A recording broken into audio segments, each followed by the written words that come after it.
Habitué des déplacements estivaux en terre gardoise, une fois n'est pas coutume, retraité de la présidence du Front National, c'est en plein hiver que Jean-Marie Le Pen avait décidé de battre campagne dans le centre-ville nîmois.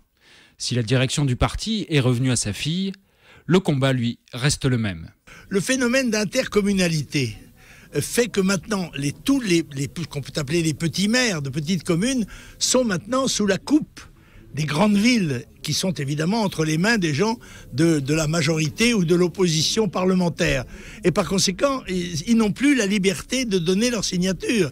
Et il est paradoxal qu'un candidat qui est donné au-dessus de 20% dans les sondages ait beaucoup de mal à trouver les 500 signatures sur 38 000 maires, les 500 signatures qui sont nécessaires à la présentation. À ses côtés, devant 310 convives, Gilbert Collard, avocat aussi médiatique que marseillais.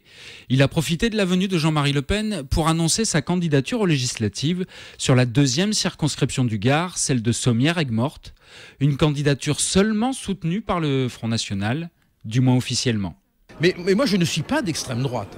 Et non, mais je suis désolé, Marine l'a dit et je le redis, on n'est ni de droite ni de gauche.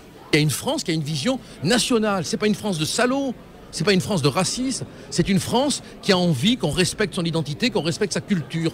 Nous, on est là, on n'est pas à droite, on n'est pas à gauche, on est du côté, quelles que soient ses origines, de cette France qui veut un peu de respect de son identité, un peu de protection, un peu de sécurité. Face à lui, entre autres, Étienne Mouru, maire du Grau-du-Roi, avec lequel les échanges s'annoncent intéressants.